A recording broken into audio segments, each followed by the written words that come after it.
Hello everyone and welcome to today's stream. Today we're going to be going over our portfolio review and we're going to be answering some very interesting questions like the one that Sarn just asked about the economics of 3D in the next couple of years.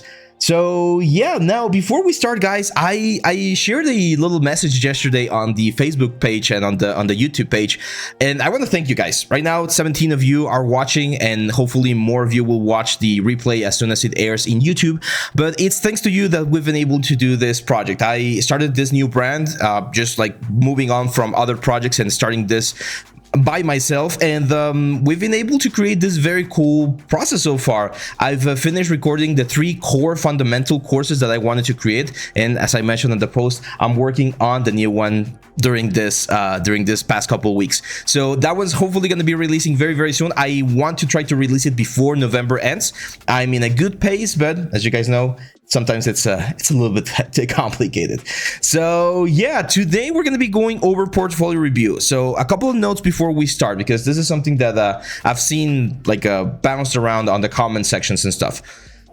Very important. All of the things that I'm going to be giving you right here are going to be, or I'm going to try to be, as objective as possible. So I'm going to be giving you tips about composition, color, silhouette, modeling, topology, UVs, rendering, lights, texture, like size, resolution, all of the things that are objective. That means that those are things that you can fix, and it's not just an opinion. I will also give a couple of opinions, but with opinions, be very careful. Everyone has an opinion. You might not agree with my opinion. You don't have to agree with my opinion. So as long as you learn from the things that we're going to be covering, then that's all I am looking for in this particular exercise, which is of course portfolio review. If you're watching right now here in Discord and you have not submitted, we still have time to submit. The submissions are still open, so you can jump into our Discord channel that we're going to link very soon, and you're going to be able to go here to the showcase portfolio review November portfolio, drop a little message, tell me who you are, what you want to be, and show me your portfolio. So let's start right now with Fernando Thompson. It says, hello Ave, I know my recent work has improved a bit, but I still have a long way to go if I'm to reach my goal and actually become a good 3D artist. Let's see. Okay, cool. I believe we've seen Fernando's work before. I remember this gun right here, and I remember this creature right here. So I'm not gonna go over all of the previous works that I've already done some feedback for, but let's go to some of the elements. Yeah, of course, we got the donut right here. This is something I've gotten these comments like, oh, you never like, you should never endorse your competition or anything like that. No, we're artists. Usually, most artists, we're very friendly towards each other. So of course, Andrew Price is an amazing teacher as well. If you haven't tried Blender, I recommend trying this one. It's a very easy way to get there or to learn the basics. And then of course our premium course, this one, the Volcano Axe, where we go over all of the high poly stuff, low poly sculpting, like the pipeline process, which I feel is it's another great way to learn about the 3D world. So this axe looks really nice. I think it's a nice execution of the process. Be careful here on the glowy bits. You will I understand what you were trying to do, like those areas being a little bit thinner, you want to make them a little bit hotter, but it looks a little bit weird, especially because the hot temperature is coming from the volcano, not on the tip. So I will probably remove that yellow bit right there. I like it. It looks cartoonish, it looks stylized, which was the main goal of this course that we have available. And yeah, in general, I really like. I do feel, well, let's take a look at the topology. It's a little bit dense. I think you went a little bit dense, especially here on the handle. We don't need as many subdivisions as what we have right here. It's not gonna kill your engine or anything, but you always want to try to keep things as optimized as possible.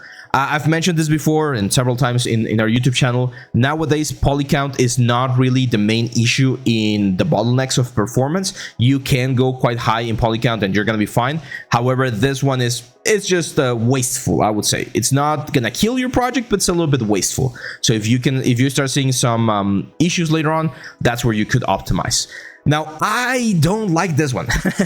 And I've talked about this before. If you do something that looks very good, like this axe, and you try to incorporate it into an environment, and the environment or whatever it is that you're trying to incorporate it to is not at the same level of, let's say, polish as the asset that you're trying to present, then it kind of like brings it down, right? Like it just it removes some of the points from you. I'm not sure if you've seen this in the Olympics. I'm gonna use a very weird example right now, but in the Olympics, when divers and gymnasts, they do their routines, right? They pick, or they say exactly what they're gonna do, and depending on how complex the thing that they're gonna do is, the more points they can be awarded.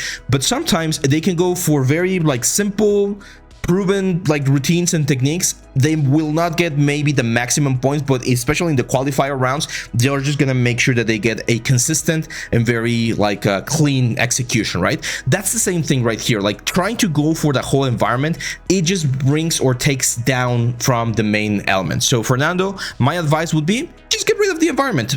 Keep it simple, do a simple environment if you want, but not super complex like they like. I can also see, for instance, the coals right here, they look very low poly compared to the rest of the element, and the illumination, it's way too emissive on here. I can actually see that there's like a spotlight going straight into the axe, so we lose a lot of the beautiful details that you painted and the texture on this assets. So be very careful on how you present your work. Remember guys, presentation is probably like 50% of your success, because you can have an amazing project like this one right here. This is a great model, it's clean, I can see this working as a background prop, even in a game if it's optimized, but the presentation is very simple, it's very clean. So if we added a little bit more details on the textures, if we added a more interesting light, it would look less CG and more realistic. So presentation is always super important. That's why I'm not sure if you guys have noticed this, but in every single course that I release, I always have a final chapter for render, because I feel like render is one of those things that people for some reason neglect too much, and then their work suffers for it. So just keep that in mind. Let's take a look at this gun. This gun looks really nice. Texture could use a little bit more work, especially here on the wood. The metal looks okay. It does look a little bit too saturated, so the colors on these things are a little bit saturated. I'm not sure if you guys have seen the video that I released today. Was this in Blender? Yeah, it was Blender. So Blender 4.0 just released, and I did a short like the day after, and yesterday or today we uploaded. You can check the video after the stream. Don't leave, but you can change the video or check the video, and we talk about one of the new things, which is the AGX profile. Super Monkey, what's up, man? Welcome. So the AGX profile is one thing that we have available now inside of Blender. It lives right here inside of the rendering properties, and all the way down here. Emir, thanks for the sub, man. Right here on the render, we got the color management, and you can see right now my view transform is set to AGX. Look at this. By default, the standard one is the one that you're gonna have, and it looks okay, but it looks very blown out, right? Like the values of the lights are very intense. And if we bring this, like the other one that we had was this filmic, which is fine, but I feel like we lose a little bit of saturation and contrast. AGX gives us a more, you know, interesting juicy render that I think really helps, especially it really helps tone down those lights and get a nicer effect. I'll explain why or how this works in a later video. It's not complex, but there's a little bit of math involved. It's some curves that you need to understand. And yeah, another thing, we have a couple of options right here, like this punchy one that's a little bit too contrasty, medium low contrast, low contrast. Like again, it's a really good thing that we can use. Yeah, well, the thing is, Arnold has things similar to this, to the AGX profile. They use the ACES profile, so it's similar, where it like crunches or brings the lights down. So you can get similar results without that or with that effect. So that's what I would recommend for this particular scene, because right now you guys can see it's very saturated, right? Like the colors are way too intense, and there's too much information over here. I'm gonna show you. This is a secret, guys. It's a secret, but I'm gonna share it with you. There's a way. This has to do with color theory, but there's a way in which you can check whether or not your image or your composition is balanced. If you desaturate the whole thing and you blur this filter, blur, let's do a Gaussian blur. If the general thing that you see is very similar in tone, which is what we have right here. You can see, I want you guys to look at the color picker over here. You can see that all of the colors are in the low spectrum of the thing, right? Like all of the colors, all of the grayscale colors are from like a 40% all the way down to like a 0%. So that means that we don't have enough range in our image. Our image is very, very dark, okay? So what we need to do, and you can see it right here with the levels, look at this. If you've never seen a histogram before, or you don't understand how histograms work, they're very cool. They tell you where each pixel on your image is. And you can see in this particular image, most pixels are from the mid value down. So ideally, what we want to do is we want to balance out those pixels so that we have, a little bit of everything. Let me just, there we go. So that we have a little bit of everything. As you can see, this works a little bit better. Of course, there's a couple of pixels that are a little bit too light or too dark, but that's going to give us a little bit more contrast. And then the next thing that you want to do, and this is something that you do on your textures and on your materials and stuff, is you want to darken all of the things that are not going to be as important. Okay, so if we keep a low value on the background props and things like that, you're gonna make sure that your main element, your main character, object, environment, or whatever, it shines a little bit better. It gives you a little bit of a nicer effect. This is something that I did a lot with like environment. When you're doing some environment, I'm not an environment artist, but I did take some environment classes, and I did this sort of like exercises, and they are called value exercises, where you try to create a composition with only white and black, okay? So only dark or grayscale colors, and you should be able to properly frame things and generate a nice perspective or a nice depth on your composition. If you cannot understand these things right here, then it's going to be a little bit difficult to incorporate that into your renders. So that's the kind of stuff that unfortunately is very difficult to teach on a YouTube video, because it's very important, but it can be a little bit boring to explain. Like, there's not flashy things or flashy renders. It's a lot of theory, and unfortunately it just doesn't sell as much. But I always try to incorporate a little bit of that in my premium courses, which is where like most of this sort of like theory concepts live. So yeah, there you go, guys. A cool secret for you. Well, it's not a secret. It's just another like bit of information that you need to take into account whenever you're preparing or doing any sort of renders. Let's now go with Tsz Varnov. Says, thank you for making these videos, Abraham. I'm a 2D artist with some professional experience, currently expanding my abilities into 3D, especially game props and characters. Your videos help me get a grasp on the workflow, and I would love if you commented on my portfolio. I don't have a lot of 3D projects currently, so it shouldn't take much time. Let's take a look. Cool. Cool. So 3D, I see this guy, I think. I think this mask. Is this a 3D mask? No, this is a study. Okay. So look at this. This one's very cool. And this is exactly what we were just talking about. He managed to push the values of the church, of this like haunted church, to the back of the scene. So they go lighter, and we have darker, more contrast effects on the front of the scene. That's why we have all of these tombstones and the trees and everything. So I like this composition. I feel like the church is not centered to the road. That looks a little bit off. In medieval times, I mean, maybe there was like a storm or something, and things grew in different ways. The distance between the tombs is also a little bit different, or a little bit close to each other. Like, you wouldn't expect to bury everyone in like the same pile. I understand why you did this, just to add more of a cool factor, which cool factor is always nice, but it's always a nice idea also to ground our ideas or our elements in reality. Is this 3D? This does look a little bit more 3D. Yeah, this is 3D. Okay. Yeah, well, I mean, I can see that you are, again, starting on the 3D world. There's a lot of things here that feel a little bit floaty. For instance, this bag right here, the cape, the armor looks good, and even the textures, they look quite nice. But yeah, it's modeling and sculpting where we need to do a little bit of improvement. We need to really spend the time to polish as much as possible each individual element from our character. So for instance, on this little bags right here, I'm not sure how long it took you to do each one, but at least 2 or 3 hours should be something that you should go for. Coco Ellie, what's up, man? Welcome to the stream. 496, we're missing 4 more followers. So if you're not following and you like the content so far, make sure to hit that follow button. So this one right here, again, texturing wise, it looks good. but we need to practice a little bit more. For you, I would recommend the course that I released for the Oni Demon Slayer, where we cover a lot of the prop creation inside of ZBrush to really go into that like high quality detail for things like bracers, gloves, with the pants, belts, swords, a little bit of everything. So I think you can benefit a little bit from that one, because your topology is not that bad, and I can see that you have a good understanding of the workflow. So you understand that we need to do a high poly, a low poly, bakes, and all that stuff. But it's important to not only go through the workflow, but make sure that every single step you do it as like intensely as possible.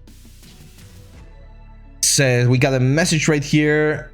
Says, I recently got stuck with making alphas from meshes. Not many info online. Bolts, bands, cutouts, etc. Could you please show some workflows to make these alphas? Yeah, I'll probably let me add that to the list. Let me add that to the list. So alphas from meshes. It's actually very simple. And by the way, ZBrush 2024 just released today. I'm gonna be making a beta. There's not a lot of changes, or at least not like something major. They did another like crappy thing, which is that there's no longer what is it, lifetime subscriptions available. So if you want to get into ZBrush 2024, you got to have the subscription model, which I mean, part of the, again, what we're talking about, right? Like part of capitalism and stuff like that. Yeah, it's a very underwhelming update as well. I think so too. Especially when you compare it to like things like what Blender just did. Neil Sosa, environment artist. It says right here, hey Abe, I've graduated as 3D environment artist, currently trying to get my foot in the door. Let me know what I'm missing in my portfolio. Don't be afraid to be harsh on my work. Okay, first thing, you're missing pieces. You're missing more pieces, Neil. You need more. Like, at least my recommendation, which is what I did when I got out of school, 7 pieces. 7 pieces is a really good number to get like to show any possible recruiter that you have a good range of work. So this one right here looks really nice. I like it. It's got some really interesting texture. That's an excellent barrel right there. You can go a little bit less intense on the depth of field. One thing that I'm a little bit worried about is the poly count. So hopefully we can see a what's the word? A poly count option a little bit later. But this one looks amazing, man. Like, the attention to detail on this guys right here is really good. I do think the bump might be a little bit too high. It looks very, very rough. But it's not bad, right? Like, it works. Light is fine. Yeah, light is fine. It's a little bit intense, a little bit overexposed. I would say just a tad bit. That's personal preference. Yeah, like this light right here, this is way, way more interesting. Now, I've done plenty of barrels. You guys know that the barrels are the, what's the word? Barrels are my go-to exercise whenever I'm teaching softwares and things like that. So I feel like the curvature of this barrel is a little bit off. You can see it's a little bit higher on the top. It's not like uniform, and it seems to be a little bit too inflated. I would need to see the reference to see if this works, because barrels are usually not that curved. Same thing here on the lid. The lid is usually a little bit lower. There's always a little bit of a gap between the top part and the lower part of the barrel. Yeah, we need to see wireframes. That's another very important thing. You got an amazing asset, the wagon right here. It reminds me of your wagon, Sarn. Sarn did a wagon not too long ago that was really good as well.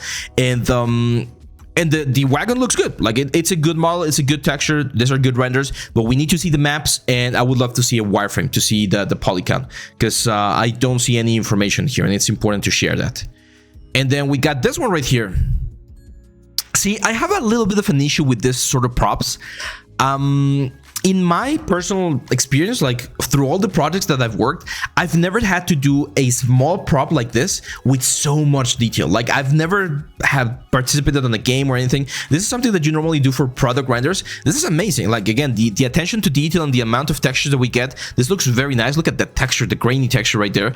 But I don't think this is something that you would have in a game. Like, this is at least a 4K texture for a small prop that's gonna be like, I don't know, 10-20 pixels wide on the screen when playing. So even though it's an amazing show of your artistic levels, I'm not sure how usable this will be on a game. But other than that, this is great, man. Like, again, I'm not maybe this is a little bit bigger than I think. Maybe it is, but yeah, this is really good, man. Like, again, the attention to detail to your models is really good. Now, you told me on your message that you want me to be harsh, so here's me being harsh. You need more pieces, at least 5 more pieces, and you need those pieces to be more complex, because both of these guys right here, they're very boxy, right? Like, it's just box. I know there's booleans, I know there's bevels, I know there's subdivisions, I know there's some interesting techniques like this, like dots right here with normal map baking and everything, but there's nothing, like, I'm not seeing a really complex, like, sort of like organic shape. Armor pieces are really good with that. Organic robots, like the ones from Evangelion and things like that, are also good. I'll show you my portfolio later, and I did include a robot, like a very organic sort of like robot suit, just because of that, because I was being told that all of my stuff was looking very similar, and it was important to have a little bit of range showing other types of works. If this is vital part like a Pip-Boy device, I get, yeah. It can definitely be used if there's going to be like some sort of like cinematic where it's going to be very close to the camera. And nowadays, all games are trying to go into 4K. I still think there's a couple of, or we're still a couple of years away from everything switching to 4K. But eventually, this will be the level of detail that we're going to have to do. Unfortunately, textures are one of the bottlenecks that we have right now in the 3D industry. They are one of the things that really hurt the performance in games, any kind of games, VR games, PC games. That's why freaking Call of Duty and all of these games are like huge. So textures and audio are very big right now in the optimization front. Cool. So that was Waterbird, Emil Sosa. Let's now go with Aki Legend 47. Says, hi, I love doing art and I'm trying to get better, and if you have the time to review my work and give me some feedback. Of course, that's why we're doing this.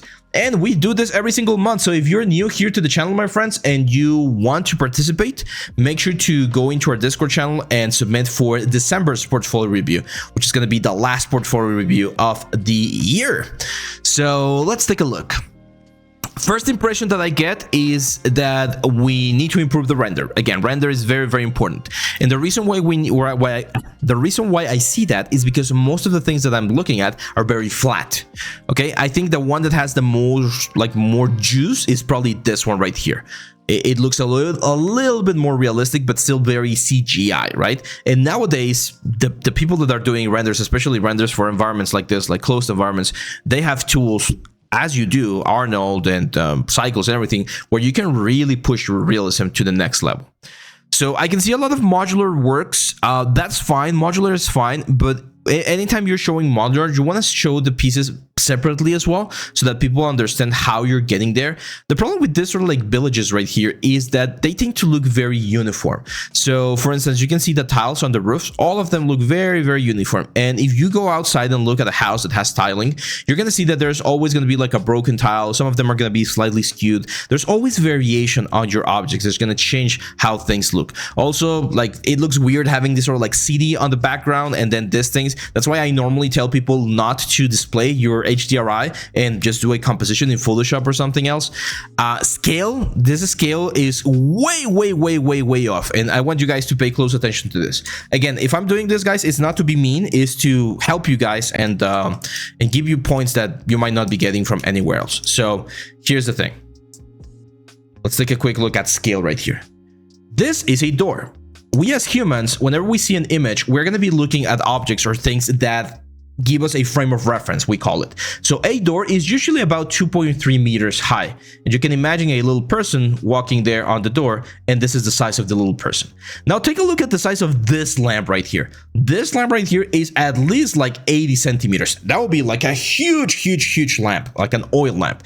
And you usually don't hang this oil lamps here on the outside. You're going to be using something different, like this guys right here, which again makes you wonder, like, why do we have like electrical lights right here and then oil lamps right here? That doesn't make a lot of sense. So if you wanted to make this like period accurate, you will need to research how they did this, and I believe it was like candles or something like that. Now look at this lamppost right here. This lamppost is huge. Again, like, this thing is probably like the size of a small child. If this thing falls, they're gonna kill someone. So it's very important that we understand that. Like, what are this? Are these tables? If they're tables, like, they're again way too big. Is this something that they're used to hang someone? Where are the stairs? We need to see the stairs to go up there. So there's a lot of this sort of like environment little things that you need to make sure you value. Look at the size of the stones as well, like the tiling on your texture right here. I also don't see a normal map, so it looks just like a tile. Like, it just looks, it doesn't look great. So all of those little details they add up and they make for a nicer or a worse result depending on how you apply that. Ponce says, also, if you want to be in games as an artist, your work will be up for critique. Yeah, every day. Not only in BFX, like any industry, film industry, commercial industry, you're gonna get feedback every single day. So let's go to one of your more recent ones, because I do want to give you the benefit of the doubt. Maybe that was a sort of like old element. And we have this one right here. This one looks a little bit better. Proportions look a little bit better as well. Again, we're still getting that sort of like fake CG look on most of the elements. Like the trees right here, they just seem like you planted them. Kind of reminds me of like the Sims game where you just build everything. So we need to add bushes, we need to add benches. Be very careful. This is probably one of your biggest mistakes right here, Akil. Your textures. Look at this. Like, look at the tiling that we see here on the stairs. Look at the tiling that we see here. Usually the tile should go on the longest direction. I can see cuts and tiles everywhere. So it looks to me that you just model this thing and throw in a tileable texture on the element. But it's part of the... Like you need to work on this. For you, I'm not sure if you're using Blender. You're using Maya. Okay, I strongly recommend to check my Maya course. There's an introduction to Maya that I go over, and there's a specific material and texturing like chapter where I teach you how to do proper UVs and everything to make sure that you get the best result with your textures.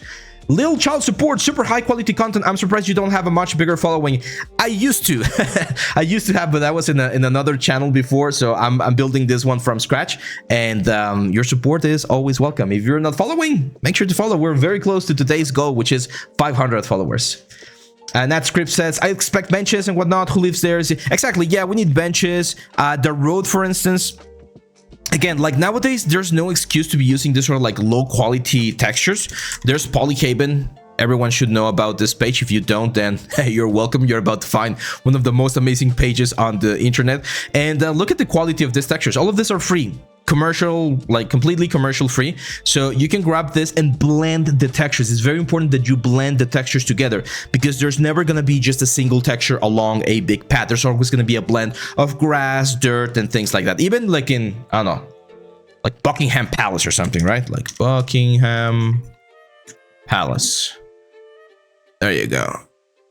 So yeah, so if you take a look here at Buckingham Palace, it's very clean, but you can still see like the gradient going from this dirt to the pavement or to the floor, and there's always going to be that sort of like transition. It's never going to be completely flat. You can see the variation here on the grass. It's not going to be just like a uniform green color, which is what we have right here. There's going to be patches of dead grass, patches of like fresher grass or smaller grass. Those sort of elements are what are going to give you a nicer result. Okay. So yeah, I don't see in your message whether you want to be a character artist or an environment artist or what type of artist. It seems to me that you like a little bit more environmental characters. These characters still look like in the student phase or beginning phase. There's things that we need to improve. If you want to be an environment artist, I strongly recommend that you start working on the attention to detail again. How you're going to be tiling the textures, how is your UV going to look? Because a lot of these renders that look very good, I can see that you're using very basic materials, just very, very basic. I don't see a lot of texture work going on this one. So yeah, keep that in mind, my friend, and keep on pushing. Achilles Var Karmakar. Let's now go with Timoteo Ferreira. I want to get my first job. I don't know why my art doesn't get more views too, so let me see what you think. Thanks. Let's take a look. Okay, yeah, this is not bad. Like first impression, there's some cool stuff. You say you don't get too many views. How many views do you have? 100 followers. One thing that I would need to check, and this is something that I'm still learning as well, is you need to have a little bit more presence in other social networks like Instagram, Twitter, stuff like that, because it's very difficult to just grow from ArtStation. I've actually never like grown just from ArtStation, so my advice would be to work a little bit on that. Now I see a lot of portraits, and here's the big question: are these portraits full characters or not? Like this one's fine, the little dude from One Piece. Yeah, this one's good. And you did get quite a bit of views, 1K views. That's not bad. Yeah, so try just like sharing this. Like get more people to see this so that you can get More information. Yeah, because this is good, man. Like, your technique is good. You're using like some quite advanced features like fiber mesh, this sort of like presentation with HDRIs and stuff. This one does look a little bit dark, so darker pictures don't tend to do too well online. That's something that I've been finding out with the thumbnails for our YouTube videos. If they're very dark, people just like, they don't see it or something. So careful with those ones. And another thing that I'm seeing is that there's a lot of fan art. Okay, you got some really good understanding of anatomy, of form. It seems here that you have a good understanding of textures and like fibers and everything. So I'm not questioning your technical knowledge, but we need to find a way to show a full, I don't know, sort of like a full project or something. I believe I've seen this one before as well. Anatomy on this one is a little bit iffy. Like the arms, they're a little bit too thick. The cloth is not as great. So this one right here, I feel like your texture work is really good. And again, your rendering is really nice. Like, these are renders where they show, or where you're showing different lighting scenarios is really nice. I could definitely see this on a cinematic or something. But there are some things over here. So here's my advice. I know that you say right here that you want to be a 3D character and creature artist. There's a lot of demand for that. So the competition is really high. But I can see here that you have some really nice lighting and look development skills as well. You might want to try to explore that as another option. Again, same. Okay, you did the full character here. That's a good question then. Why are you not getting that many views? I mean, this one, I do feel like you went a little bit too stylized, like too cartoonish compared to the concept art. The concept art's a little bit different. But yeah, your anatomy is not bad. So I guess it has to do with marketing, and unfortunately that's not something that I'm like super trained in. But you do need to find a way to get your name out there by sharing this. Like, share this in some League of Legends communities and things like that. I can see that you are from Brazil, or at least I think you might be from Brazil. I'm not sure. Yes, Brazil. Brazil has a big 3D industry, or at least I would say bigger than Mexico. So you need to do more networking. You need to go out there, go to your like comic cons, go to expositions, try to find where artists are hanging out, because I think you have a very strong portfolio. And if someone that is looking for more people finds this, again, I feel like you have all of the necessary tools to land the job. The other thing is, make sure you start like advertising yourself as a freelance agent. There are, of course, several like websites that you can do that. But even just here, I believe there's an option to say available for like freelance work or something. Because yeah, I don't think I can give you a lot of advice for your technical execution, which is again very good. It's more about your marketing and how you present yourself to the world. So sorry if I can't help you too much right there, but you got the good stuff. Anyone, if you guys are looking for a great character artist, Timoteo right here, he's available. So there you go.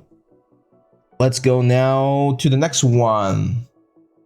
Algundagi. There's no message here, just the portfolio. So let's take a quick look. Okay, first thing I see, and this is something that I critique all the time. Do not mix your skills. What do I mean by this? There's a lot of traditional drawing, there's a lot of painting, there's a lot of things, but there's not a lot of 3D, or at least the 3D is up here. So all of these things right here, out. You don't need this. Kurama right here, or Kuroma, this guy is not supposed to be here. Why not? First, I've seen plenty of this. Everyone has seen this guy in a variety or a bunch of different ways. So you're not doing anything original. Second, the technique, even though it looks good, it's not like the best pastel technique. I'm pretty sure this is some sort of like pastel or something.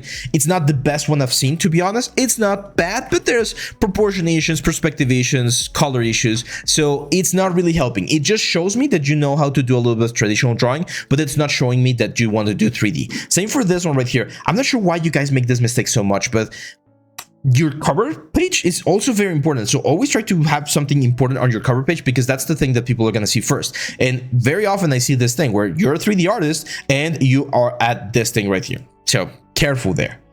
Ebel Fry says, in Action, is it like fiber mesh, but it can convert into hair cards, or Action is like, it's like a hair system. It's a hair system. So Action is fibers. You can actually create fibers. So I did a video, a introduction to Action last week. If you want to check it out, it performed quite nicely there on our YouTube. So Another thing, and hopefully I don't sound like a dick by saying this, but it's very important that you try to always double check your stuff. So you wrote here student, and it's student with an E. I'm not like a freaking OCD guy with grammar. I like English is not my first language, but if you're gonna be projecting yourself to a global audience, you want to try to just make sure you go over things like a couple times, right, before you submit, because otherwise, like this right to me seems like neglect, like you just don't care about how you're presenting yourself to the world. I know that's not the case, because I mean, I don't know you, but I always try to think that my students are cool people and good people. But just take the extra time to make sure that your grammar is right, that your presentation is right, that you're showing your work in the best possible way. Here's another example. I like this one. This Shelly, it looks fun. It looks like a nice little asset that could be in a game. But look at this. When you look at your portfolio, you did not take 2 more minutes to make sure that the thumbnail was looking nice. And that's the sort of thing that tells me a little bit about you as an artist, not really your art. And it's very important that you take that extra time. Same for this one right here. Like you have this bomb. This bomb is very cool. This is a very cool asset. It's very low poly, which is great. The textures are looking amazing. You do have one shot where it's just the bomb. So there's no reason why your thumbnail has to look this bad. Okay? Thumbnails are very important, guys. Thumbnails are the invitation that you send to the world to check your stuff. If your thumbnail sucks, then the chances of them seeing your work are gonna be lower. You need to spend a little bit of time making sure that the thumbnail looks good. This one looks very good. Jungle Rumble, I like this one. This one looks very complex as well. Yeah. That's a lot of geometry. I mean, nowadays, again, this is not something that will be unexpected, to be honest, especially on a AAA game. My question would be, did you do every single asset? If you did, that's very cool. It's very impressive. It's a good environment. Again, not super optimized. There's ways to optimize this even more, but this is a good result right there. Let's see. This one also looks very nice. Yeah, this is a great texture work. Very simple polygons. Look at this, guys. Look at how much you can get out of some very nice poly, like texture work, and some very nice light. Like this totally changes how things look. Yeah, this is great. This is the interior of the mailbox office from the Last of Us game. Awesome. Yeah. So my advice, because it seems like you are a little bit like, at least your environment looks way better than your like modeling or your like prop modeling, which they kind of go hand in hand, right?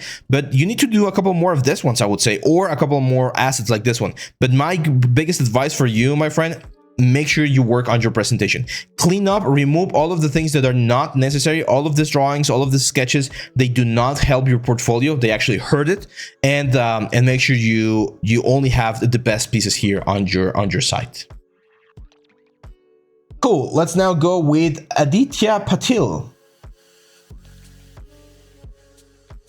Okay, this is a first, or one of the first. This is a 2D portfolio. This is a 2D portfolio. I don't do a lot of feedback for 2D portfolios just because I'm not a 2D artist, but I'm gonna try to give you my best advice. So first thing that I notice is there's a lot of fan art.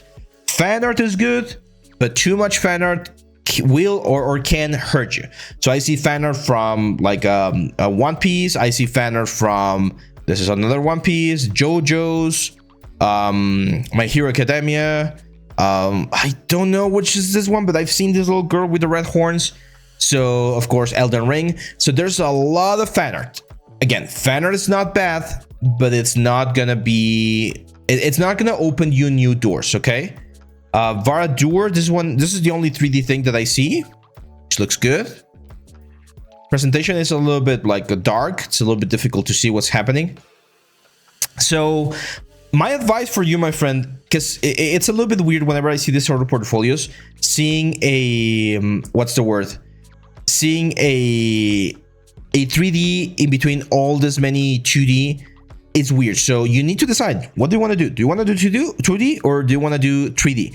If you want to do 2D, my advice would be to work a little bit more on anatomy, work a little bit more on painting techniques and stuff like that. And and just proportions in general, because I mean, it seems like you understand the tools. I'm not sure what tool you're using, Photoshop or Credo or whatever, but there are things that are not up to the level of illustration. There's Feng Shu. Is it Feng Shu? Who's this guy? This is like an amazing. There's a, I think it's Feng Shu School of Design, right? Like he's like the way Noman is the way to go for 3D. Yeah, Feng Shu is the way to go for 2D. So if you want to be an amazing concept artist, Feng Shu is the way to go.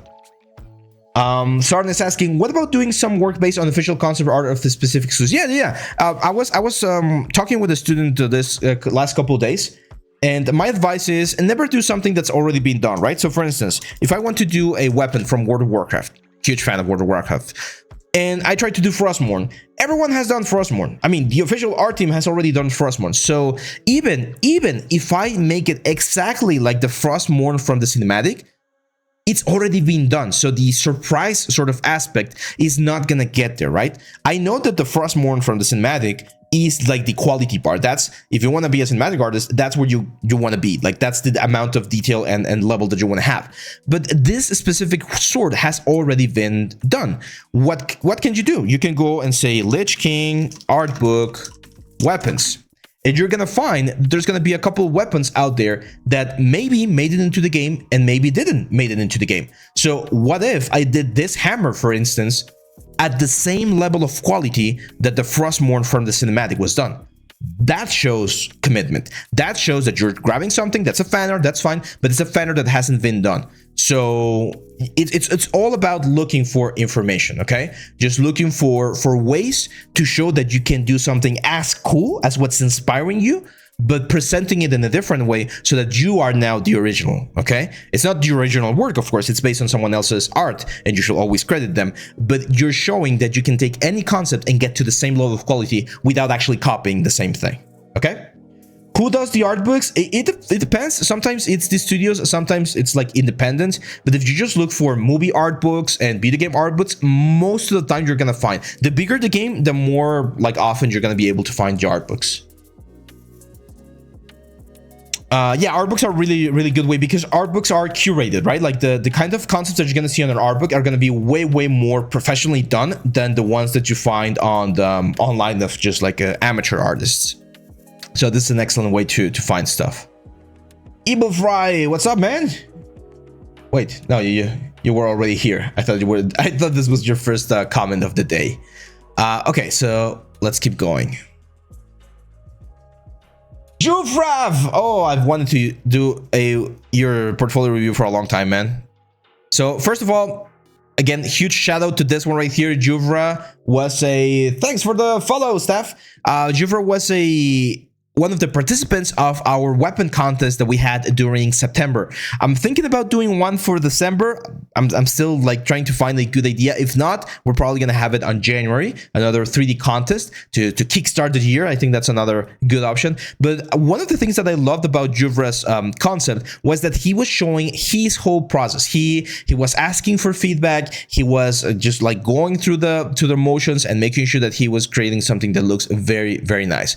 And at the end, he created this one. So the cool thing about this asset right here is not only that it's a game ready asset, it's also that it's a concept that Juvra created. So this shows to me as a recruiter, to me when watching a portfolio, this shows that Juvra not only can follow the pipeline to do a concept or to do an asset if I give him a concept, but that he can also design something of his own if we need to do that. So that amazing piece. My advice, move this to the front. Move this to the front because this is your masterpiece right now. Now this kobold or dragonborn right here, I feel like the anatomy is okay, but it can be improved a little bit more. It's a good exercise. I'm not sure how long you spend on this, but he looks a little bit simplistic. Like it looks a little bit like what you would find on a Skyrim, like a mob or an NPC. This one looks a little bit nicer. I like the colors, but what were you doing with the... Yeah, I'm not sure what you did here with the paint. It's a little bit weird. Now, again, this is another, I don't think I've mentioned it in this portfolio review, but this is very important. If you're doing exercises or if you're doing things to try a new tool or something like that, that's probably not going to be in your portfolio, which is exactly what I did like yesterday, right? Like yesterday, I was trying the new Blender things, all of these features right here.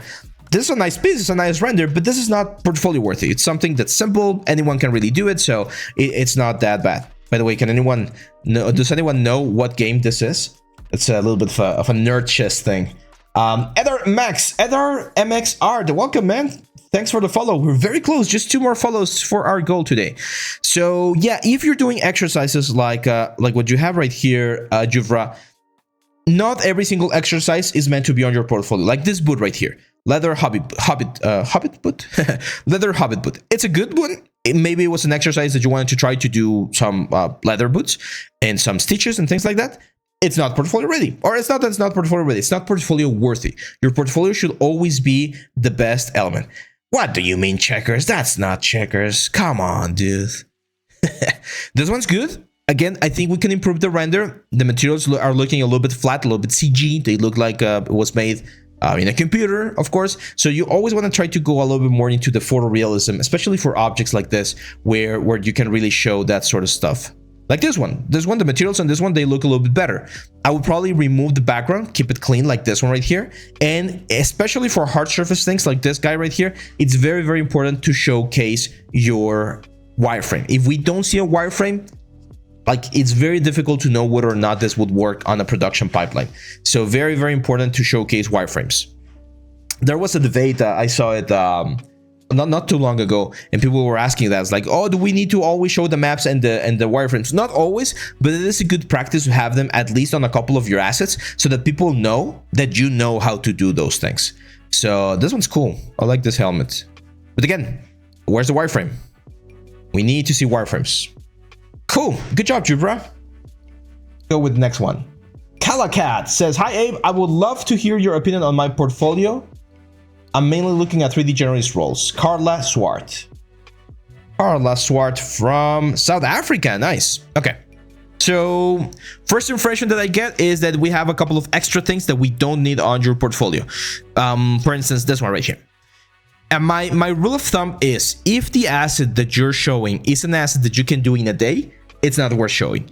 Because usually things that you can do fast are not going to be as impressive as things that are going to take a long time. Like this umbrella right here, the palm trees. This was probably one of your early exercises we're learning about 3D.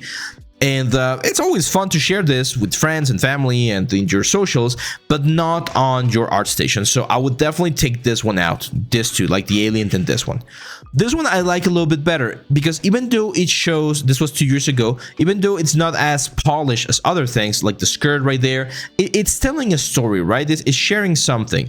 And it's not bad to keep some of your old work around, because when you take a look at the old work and then you take a look at the newer work, you're going to be able to see improvement. And that's also important because the studios, especially studios that hire for the long run, like people who want you to be there for a long time, they want to make sure that you have this tendency of improvement. If you see the same sort of like level throughout the years, then that means that the person is not learning, and that's not something that's as valuable for a company, right? Now I can see some of my tutorials right here. This was the Maya tutorial that I did, I think it was last year. It's a fun project as well. The problem with tutorials, and I've mentioned this before, same for this one. I think this is this is a part of my hard surface modeling course, or one of the ones that I did before. So the problem with this model is actually good. Like this one fulfills what I'm about to say, where you take what you learn from a tutorial and you make it your own. So on the tutorial, I did not texture the element. I just gave it like very basic materials. So being able to see this like completely textures is amazing because it shows that you can take that and create your own. This one, on the other hand, it just shows that you can follow a tutorial. So even though it's great that you were able to follow the full tutorial, it's important that you try to apply those things that you learned from the tutorial and create your own stuff. I have a student that also recently contacted me, and they wanted to do a Sonic the Hedgehog, and I was telling them, hey, look at this tutorial, learn how they do it, but instead of following the tutorial and doing whatever it is they're doing, try to do Sonic. Just follow the same principles, but try to do Sonic. So for you, again, Carla, I would take out a couple of these ones. I would definitely improve the render on some of the other ones, like this little car right here. This one's fun, it's fine, and as long as I can see the wireframe, which would be an important thing, if we can see the wireframe, that would be great. And here's another one, another big advice for you, Carla, and for anyone watching. This is, again, another one of my cool secrets. You don't have to do a new project every single time. Sometimes you are going to have old projects that could be like transformed into a new updated version of your project. And I'm gonna show you an example with my portfolio real quick. So one of my first 3D projects that I did when I was in school was this car, this Mercedes-Benz. And I did this render. This was 9 years ago. It was not bad. It was fine. Like low poly and everything. Sorry, not low poly, wireframe and everything. And earlier this year, actually, when I launched this channel, I said, hey, you know what? I like, this is not a bad model. Could it be better? Yes, of course, everything can always be improved, but it's not a bad model. But it's a very bad render. Like, this is a horrible render. So I can literally just grab that element, go into Maya, and create a new render, a new clean render with the new things that I know from that project. So ideally, what I would need to do now is go here into ArtStation, delete this project, and update it with the new renders of the new things that I've learned. And the more you add to that project, you're gonna save yourself a lot of time, because I don't need to model a car again. Anyone who sees my portfolio, they're gonna be like, okay, Abe model a car. So if I at any point need Abe to model a car, I can ask him, because he has shown me that he can model a car. So I don't need to model 20 cars to make sure that people understand. Same for you. You've already modeled a car right here. This is a fun car. So if you just do a nicer render and add nicer textures, this is going to look way, way better. You went way too overboard with the fog right here. So keep that in mind, guys. There's a lot of old projects that you can just like bring back to life, give them a new coat of paint, use the new techniques and new knowledge that you have, and you're going to have a nicer portfolio piece without spending as much time as starting from scratch. That's an advice that I was given when I was a student as well. Because when I was a student, we had, in the last 2 terms, we had portfolio, the portfolio class, and one of our teachers was like, today or during this portfolio, we're gonna do 4 projects. 3 of them are gonna be completely new projects, and the 4th one is you're gonna take an old project and just redo it, or just work from wherever you stopped working on that one to create something nicer. And that's one way in which you can create more pieces more efficiently. Alexander Carrera says, hi, I want to improve. I'm very passionate and will really appreciate your review. Thank you. Of course. My friend is from Newcastle, United Kingdom. Nice. I have a mixed feeling about having the logos on your works. I feel like they tend to take a little bit from the element, because logos are meant to be looked at, right? Like there's a lot of graphic design behind them, so you immediately look at the logos. So my advice is, if you're gonna add the logos, make them really small. Like don't occupy a lot of space, so that your main pieces are the ones that are seen. First thing that I see, you have a good amount of pieces, but most of them are quite overexposed, like this one right here. Like there's way too much light coming from here. I see that you're using Blender. I'm not sure what kind of render engine you're using inside of Blender, but your lights are very harsh. Like all of this harsh shadows right here, that's not something that we see normally in the real world. There's always a little bit of softness to the shadows, and that's one of the things that makes elements look fake. Proportion wise, it looks fine. I was fortunate enough to go to Venice when I was younger. It's a very beautiful city, but look at this. Like, this is way too dark, so we need to play either with the exposure or the bounces of light around the whole thing, so that you get a more natural effect. Water looks like it's made out of metal. Like, I don't see the translucency of water. I'm gonna have to do a video on how to do that inside of Blender, but let me very quickly show you here. So on the Maya course, I show how to do this sort of like deep water, where as you go further out, you get different values, right? So it looks like this, there's like deepness. It's not just like a glass shader that goes through the whole thing. There's a little bit of variation and a little bit of depth to the water. And that's something that you can add here, because right now it just looks like a mercury river or something. Modeling wise is fine. I like your blending right here, like seeing a little bit of the breaks through the paint is very nice.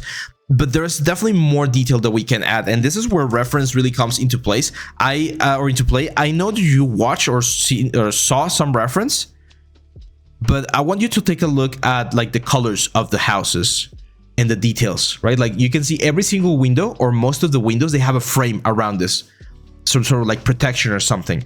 And that frame is very important because it separates the window, like a molding, right? It separates the window from everything else. And on yours, we don't see that, or at least not on this one, right? Like this door, it's missing it. And whenever you have two objects that are touching each other, like this railing here to the wall, you really need to be very like attentive on how that merges, because in real world, there's never gonna be like a perfect super clean cut or super clean union between two elements. So it's very, very important that we play a little bit with, that's where dirt comes into play, that's where a little bit of grunge maps come into play. Like all of those elements are important. UV is there, they can be a little bit more optimized as well, but I know that's a little bit of an old word. Let's go for a more recent one. Again, here I feel like this is overexposed. And this is something that I've seen frequently, and I don't know where you guys are getting this information from. You don't need to go this low poly. Like, I understand, for instance, the low poly here on this like flat walls, that's fine. But this edge right here, it could definitely have an extra bevel, and that's going to give you a nicer result on the shading and on the materials and everything. I'm not sure if you're trying to like super optimize everything and do it just with just one trim shit. If that was the exercise for this particular one, then I mean, I think you nailed it. It's very optimized. Like this could be on a mobile game and it will work fine. But then yeah, like all of this post-production, I believe you did this in Photoshop probably. The perspective does not match, right? This is very important. Let me do a quick drawing here. So if we have the camera, right, and we have the building, or a building, let's say a house, and behind the house there's a mountain, right? You can imagine that what we're gonna see here on the render is the house and then the mountain on the back, right? However, as you can see right here, the camera is very low, very low. So if the camera is this low, what we're gonna see on our render is the house from this sort of like 3-point perspective view, and we're not gonna see the mountain at all because this thing is just gonna overshoot, and we're not gonna see it. And if we see it, the mountain is gonna be very low, like right here, because of the perspective. So you adding this sort of like sand dunes on the back without justifying why those sand dunes are so high and not burying the whole city, it just doesn't make a lot of sense. Same for this like smoke things. I can see that you added the fire, so it's a lot of things that don't work as well on this one. I would rather you like this render right here. This looks a lot nicer. So if you did a render of this without the sand dunes being so high, I can see, well, in this case, they do make sense because of the position of the camera. But again, just be very mindful of the composition of what we talked on the first review on how you play with the values and everything. Because another thing is right now, everything's very exposed. So I don't know where to look. It's just too chaotic right now. I'm going to take a look at one more. Like this one right here, I think looks a nicer. The Selby Abdi. Yeah, I think you're going through this sort of like process. Yeah, exactly, Roths. There's no focal point. We don't know exactly where to look. So you have a good understanding of UV mapping and the basics of modeling, but I still feel, look at this, I still feel like you're going for a very low poly mesh. So I'm not sure why you're doing that. My advice, nowadays in games, you can go a little bit higher. You don't need to go this low for your elements. And I can almost guarantee, I'm not sure, but I feel like you're not using, like you're using a lot of tileable textures or something like that, because I can see some repeating patterns every now and then, and I would like to see more like custom grunges or custom dirt in certain areas of the element. That would really bring the pieces higher. Same for this one right here. It's there's no focal point. It's a little bit difficult. It's very overexposed. Like look at the intensity of that light. That's way too much. And if you're using Unreal Engine 5, it doesn't really show, because I'm not seeing like the lumen thing like bouncing around. So I'm not sure if you were trying to go for that aesthetic. I can see that you're using this 1996 Tomb Raider inspiration. Assets are fine. Like again, a little bit low poly. They can definitely be way more polished, but they're fine. The bump up, or the roughness rather, is very uniform. It's very shiny. So we'll bring that down. But yeah, illumination is killing you, man. Let's try to work a little bit on that, because this is way too overexposed and way too underexposed over here. So it becomes very difficult to appreciate all your hard work.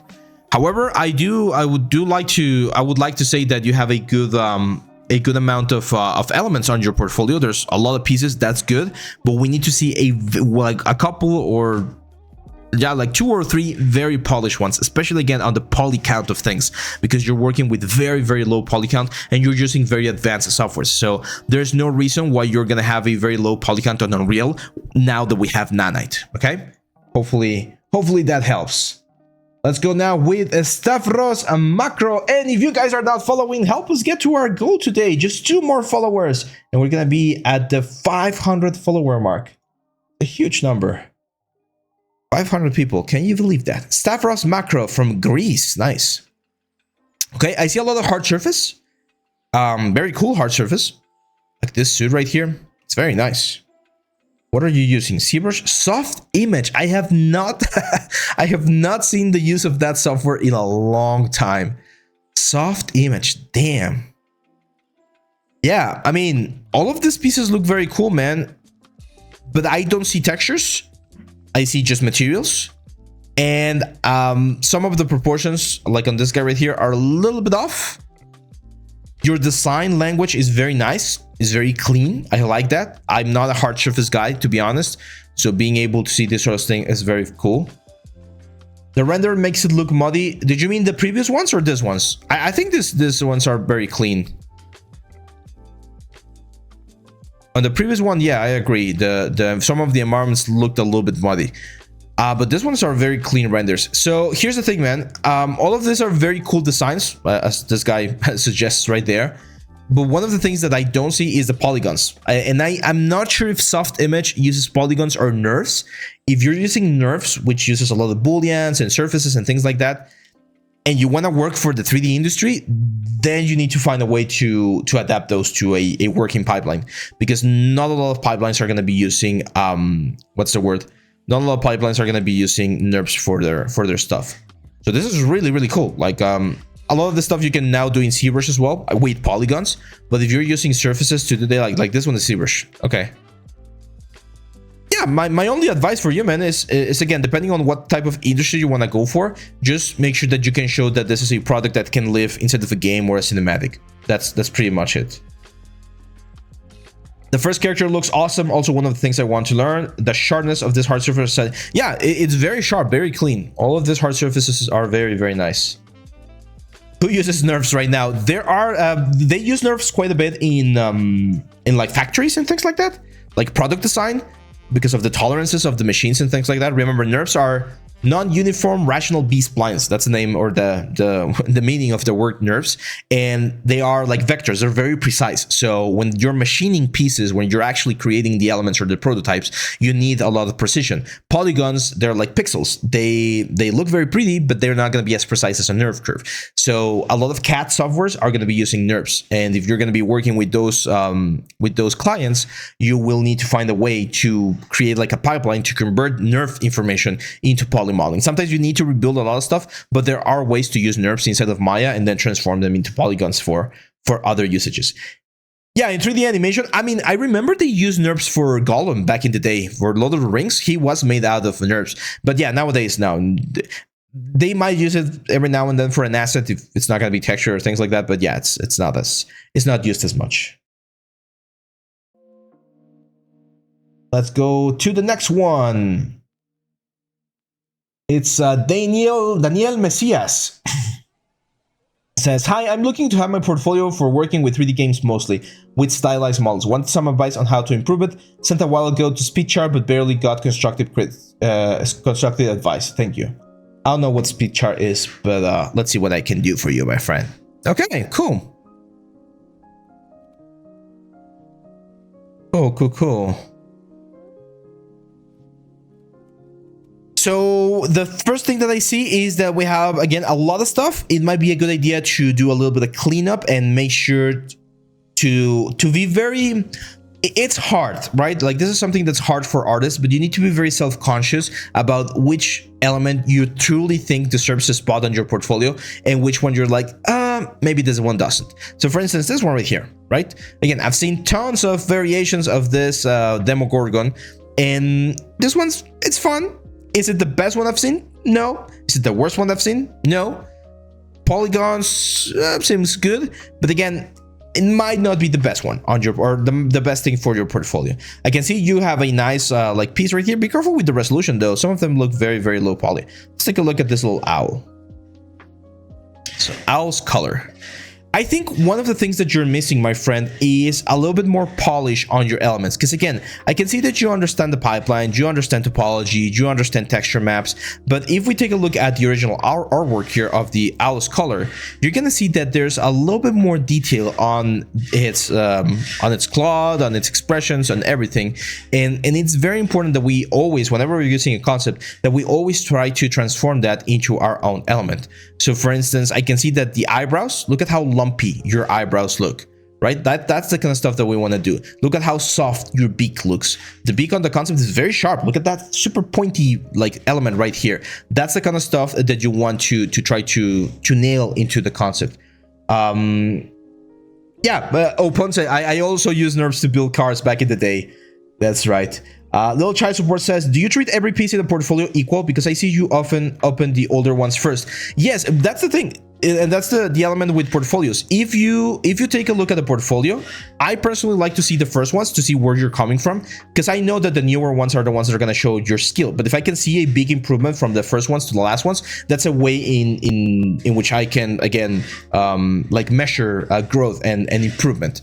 But yeah, I always try, like, if you're a piece, that's the thing, that's the main message I've been trying to tell you guys. If the piece is in the portfolio, people are gonna look at it. It makes no sense to have a piece on the portfolio that you don't want people to look at, right? I don't like using my portfolio a lot as an example, but I know I have some old pieces like this guy right here. I know this is not great. I know the low poly, the textures, there's a lot of things that I don't like about this character. But the reason why I want people to look at this character is because if they look at this character and they're like, okay, he did this back in like 9 years ago, and now they look at my recent pieces, which actually this guy right here is an evolution of that character, they should be able to see the growth. It's like, oh, he started there and now he's here. So he's definitely growing, right? And that's the kind of stuff that you want to see on a portfolio.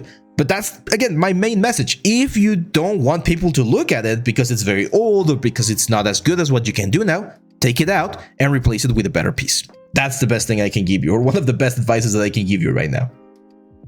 My nerve swell is skill begin and end with a vase. Yeah, I use it to do like the chest pieces and columns. And I mean, curves are really good for poly modeling.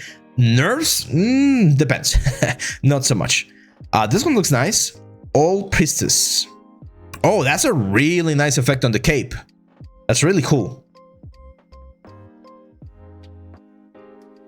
Yeah, I mean, I'm not sure what advice they give you on the other place, but my advice is polish.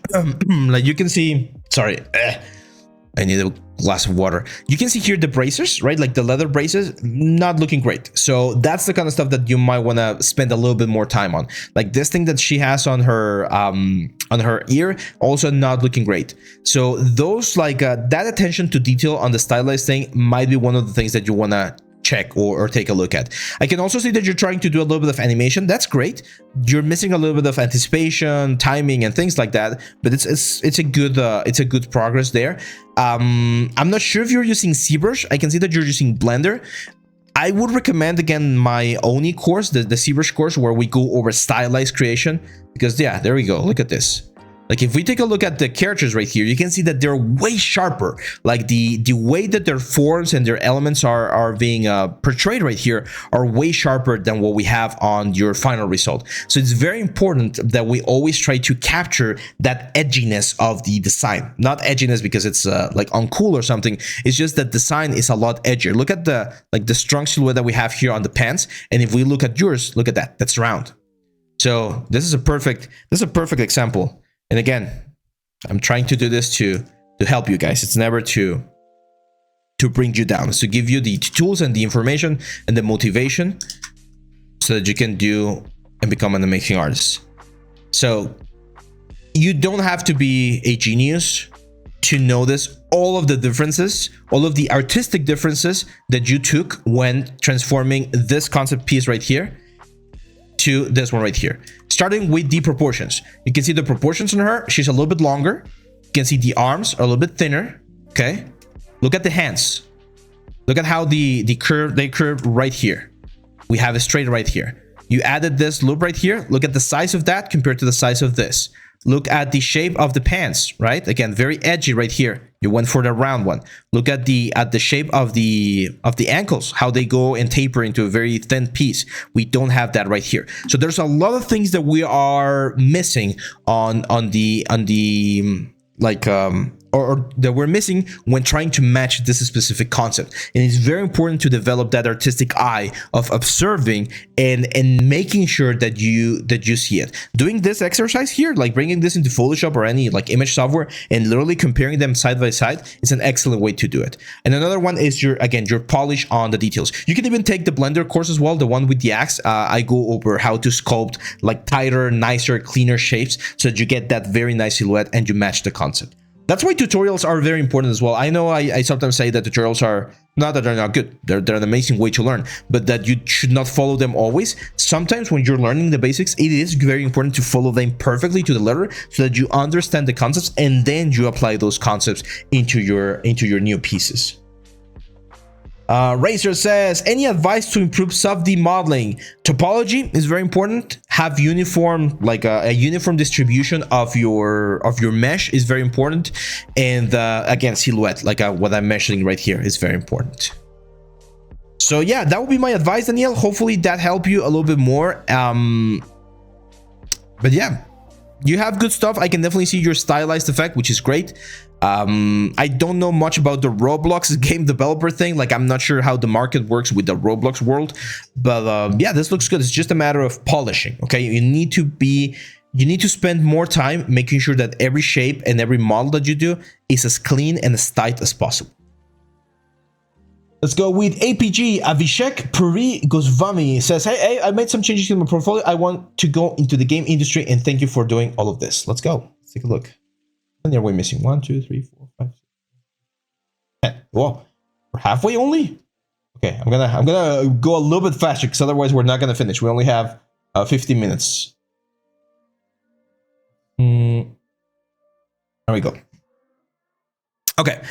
Okay, cool. Yeah, I remember this one. Avishek has been submitting for a couple of months now, and he did take one of my advices, which was to take out a lot of the pieces or a lot of the elements from this one right here.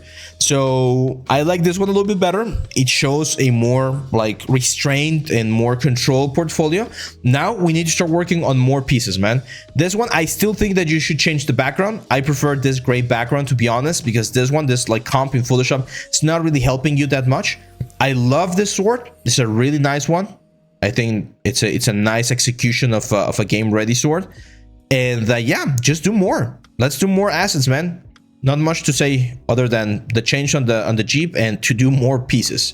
More pieces. Change your profile picture as well. Like, either use one of your works like this sword right here or a picture of yourself. Don't be scared of showing your face, guys, online. I know it can be like weird, but to be honest, people need to know who you are. Otherwise, it's going to be very difficult to generate a contact with you. Okay, let's go to the next one. This is Milanovic from Serbia. This is nice. Okay, first impression, I see 4 or 5 very cool ones and 2 or 3 not very cool ones. So this one right here, out. We don't need it. It's so easy to do this, to do a little bottle and a rendering. I mean, you can keep it if this is the kind of work that you want to attract. If you want people to hire you to do product things, that's fine. But to be honest, you have some very cool game assets over here that this one, it really is not helping you that much. Same for this one. I think the grenade's a little bit nicer, so I will probably put the grenade all the way to the top or combine all of the 3 into a single little scene.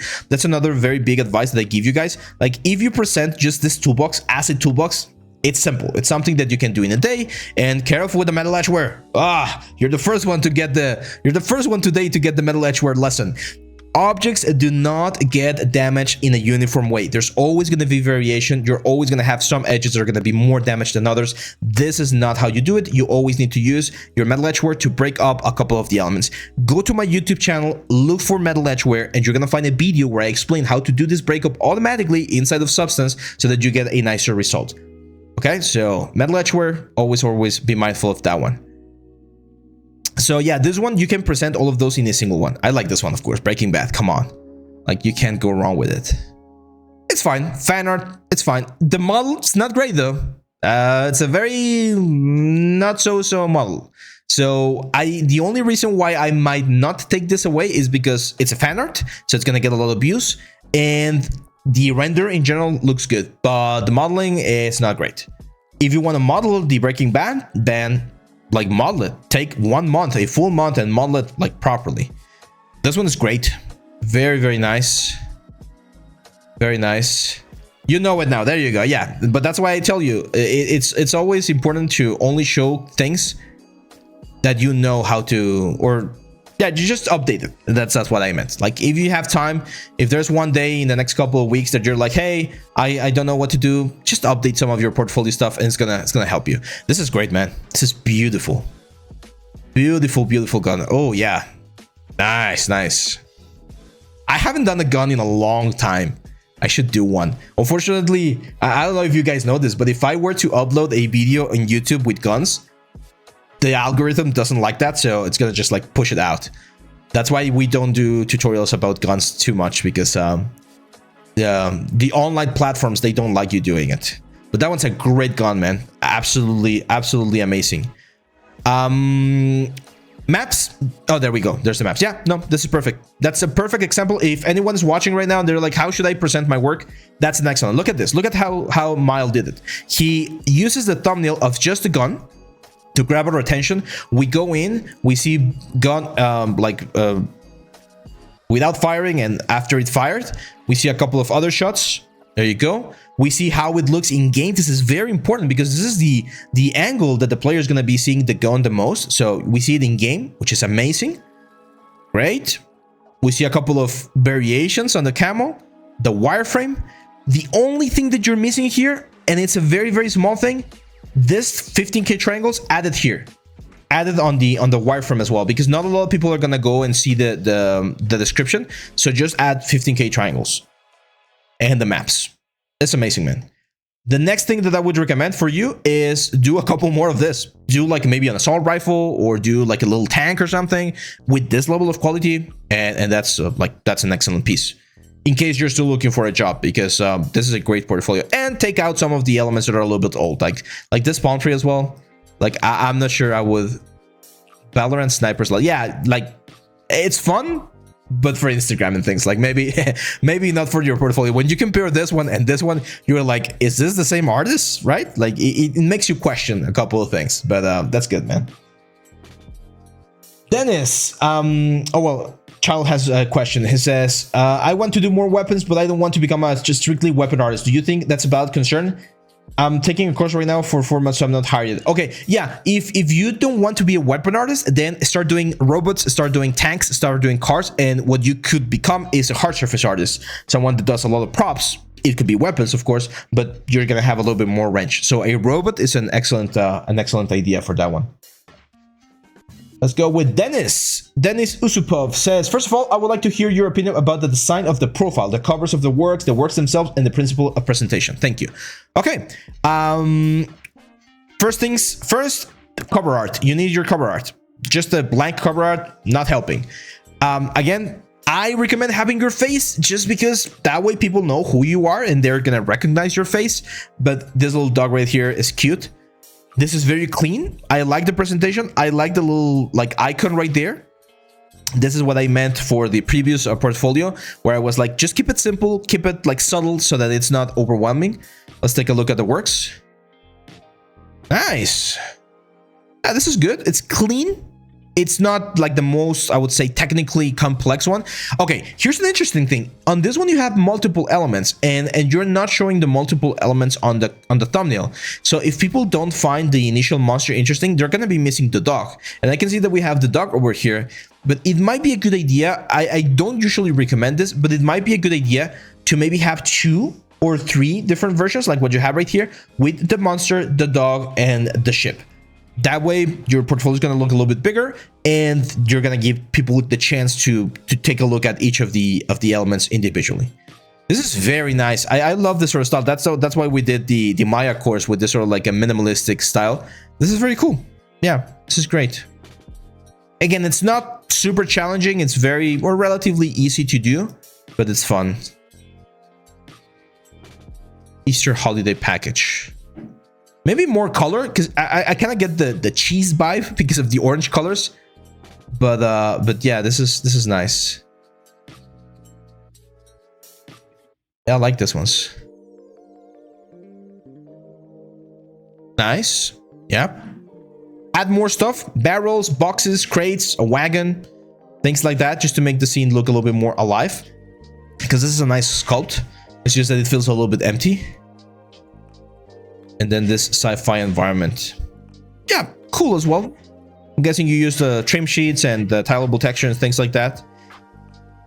Again, it's good. My advice, add more stuff. One of the most interesting things about 3D, or one thing that I feel like a lot of people neglect, is set dressing. So just because you have a very cool set like this doesn't mean that you can skip the set dressing part. Crates, boxes, I don't know, like separations on the room, briefcases, like all of these things, all of these elements are things that would need just to give more thing, right? Like plugs, like connectors, cables, bands, all of these elements, a little bit of paint here, like signs, right? Warning signs, or like exit signs. All of those elements add to the life of a scene.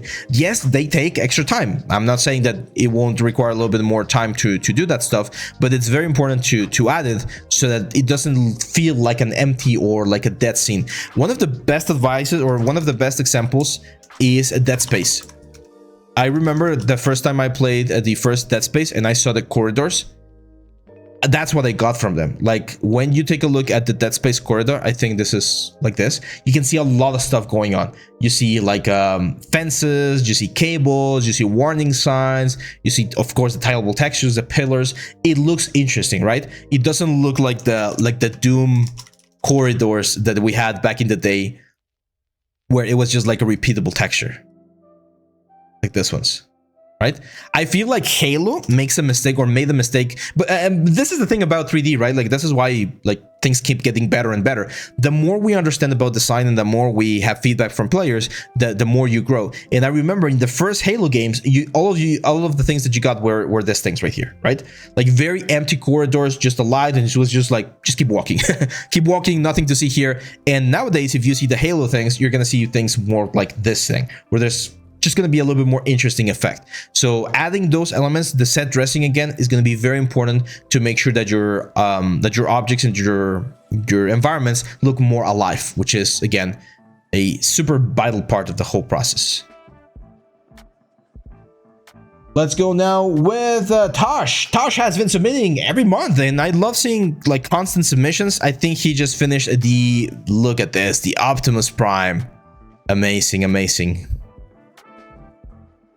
Yeah, this is really cool. Albedo, diffuse, wireframe, all of the UD maps. Nice. My advice, I'm not sure how successful this thumbnail has been for you, but usually the headshots of the elements are very, very cool. So yeah, this is great, man. Another amazing project finish for you. Congratulations. Yeah, that's the wireframe.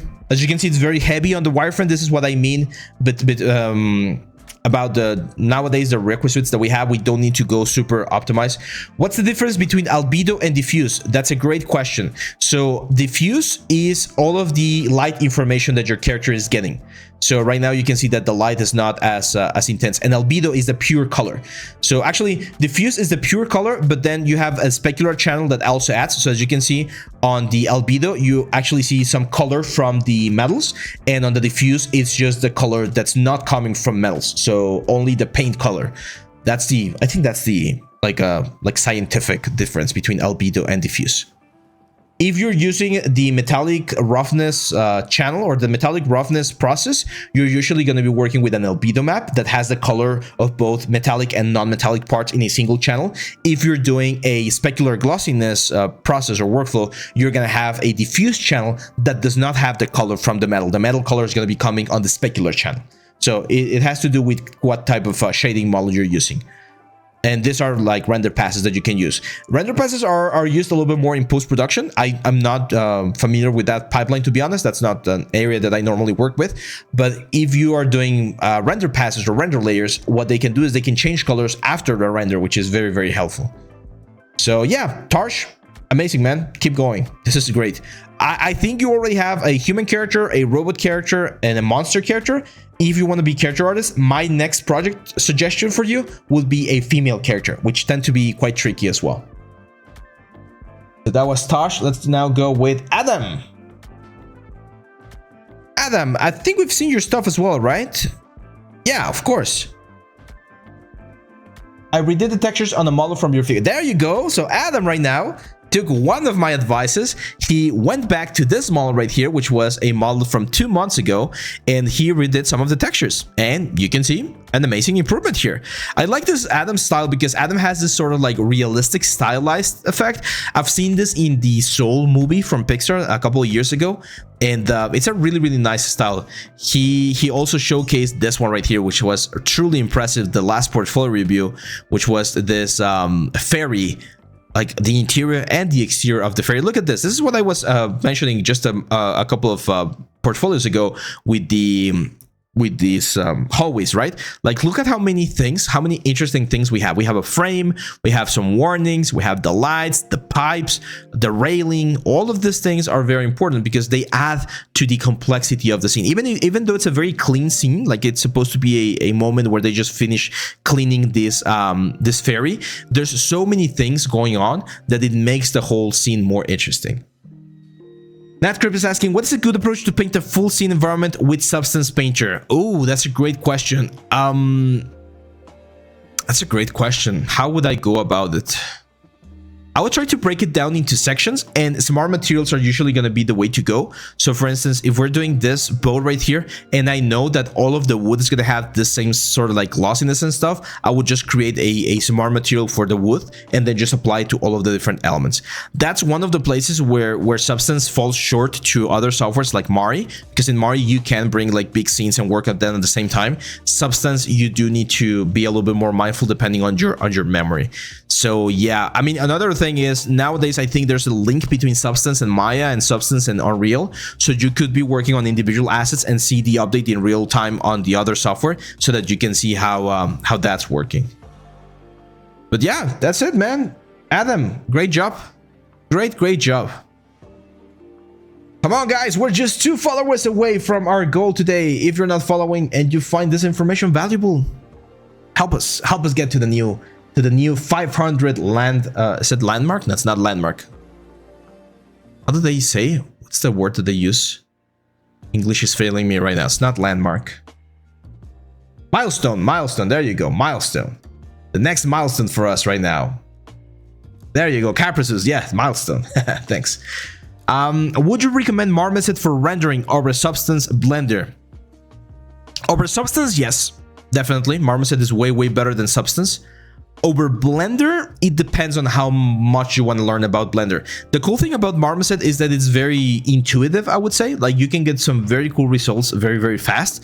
Like, it usually doesn't take long for me to teach someone to use Marmoset because it's very straightforward. But you can do more advanced stuff with materials and shaders inside the Blender, and unfortunately, Marmoset doesn't have that. So Marmoset is just like the traditional materials that you have, and that's it. If you want to animate textures and you want to like change parameters and things like that, then Blender is definitely a better option. Let's now look at Ahmed Abdelaziz. It says, I'm focusing now on hard surface modeling, and I was wondering whether I should keep my old stuff or not, the isometric room, and whether I should keep the 2D work or not. Let's take a look. Oh, that's a lot of elements. Nice. This is what I like to see when I see my hard surface stuff. Nice. So for sure, take out the 2D stuff. You don't need it. Definitely not needed. But your isometric stuff is actually quite nice. It's simple. It's again, not super technically challenging, but your rendering is very nice, and that's not something that you find every day, as you guys have seen throughout today's. That's usually one of the biggest like feedbacks that I give people is the render. Like, render needs to be improved, and it needs to show a better understanding of the whole thing. Yeah, no, I don't think I would take these ones out, to be honest. If you feel like they're competing too much against your hard surface stuff, what I would recommend doing is combining, like, take your favorite ones, like 3 or 4 of them, take your favorite like isometric designs and combine them into 1 or 2 like main elements. That way, if people click on them, they're gonna find like a surprise with more elements, because I feel like they look very nice as a collection. They look very, very cool. It kind of look like an NFT collection of of isometric rooms, but that's fine. Again, I like them. Now for your hard surface stuff, this looks good, man. A lot of guns. So again, this is a good way to showcase the guns. Multiple textures. Careful there with the metal edgeware. Video, nice close-up.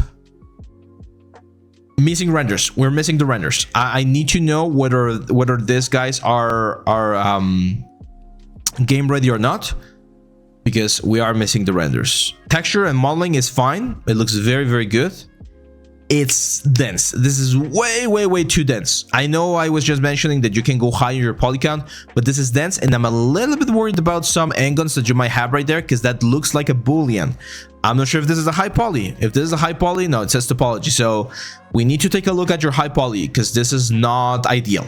You might have some issues on certain engines, and again, the densities is way, way too much. I understand why you wanted to go maybe with the booleans, because booleans, they're this sort of easy way out of complex situations, but if you don't optimize, we can have a little bit of an issue. Evil Fry says, is PBR a better workflow when rendering in Blender when you texture from substance?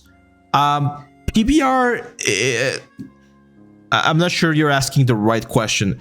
PBR is physically based render, and nowadays pretty much every render is physically based, so you're not going to be doing anything like that. What you might be asking is whether it's better to do metallic roughness than it is to do a specular glossiness. And again, most of the renders nowadays are using metallic roughness just because it's easier, but it might not be as precise, so it really doesn't like change that much, to be honest. Like, I don't think I've used like glossiness, specular glossiness in like the past 4 years. So unless you're doing some very, very advanced like shading things, you're probably gonna be fine with the other one. We do retopo with Xord. Yes, of course, you do retopo everywhere. You need to optimize things. Yeah, again, we need to see renders, man. Or sorry, wireframes and maps. You have a really, really strong portfolio because you have a lot of pieces, and that's impressive and really cool.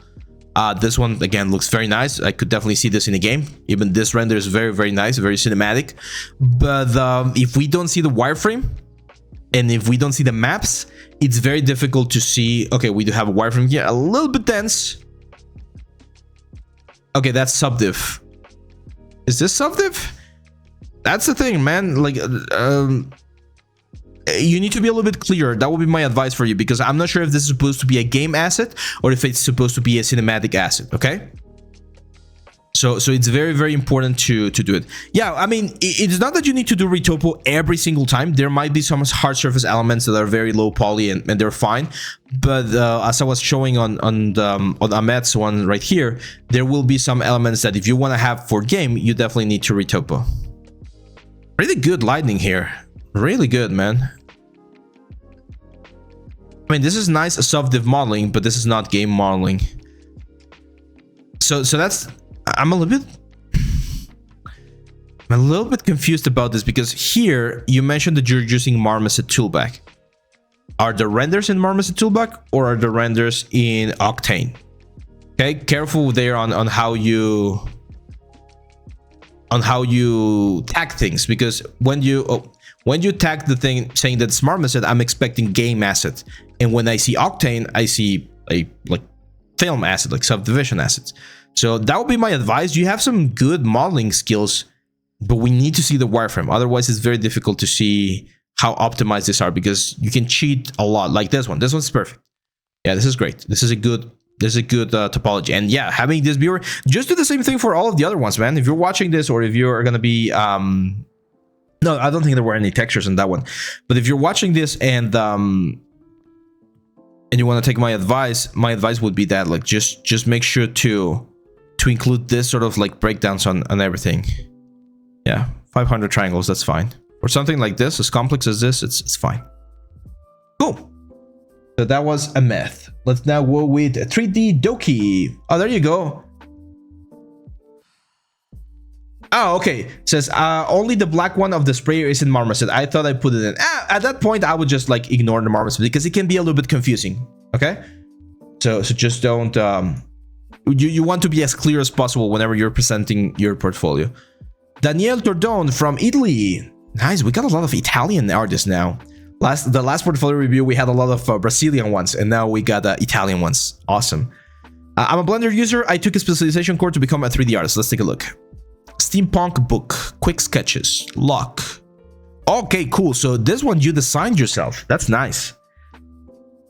It's not often that you're gonna find designer and artist at the same time, because it requires a different level of skills. But it's cool that you were able to design this on your own. It's a nice design. Nice models. I really like this render. I think this render works very nicely. And I like that each lock has a slightly different variation. Okay, that's a lot of UDIMs, 20 UDIMs. And here's the thing, I originally thought that this one had maybe like 1 or 2 4K maps, but if you have 20 UDIMs, we really need to exploit the texture resolution quite a bit more. I feel like we can add way more complexity to the texture to really use all of those, or all of that UDIM space, because otherwise it feels like a little bit wasted unless you're doing like very low UDIMs.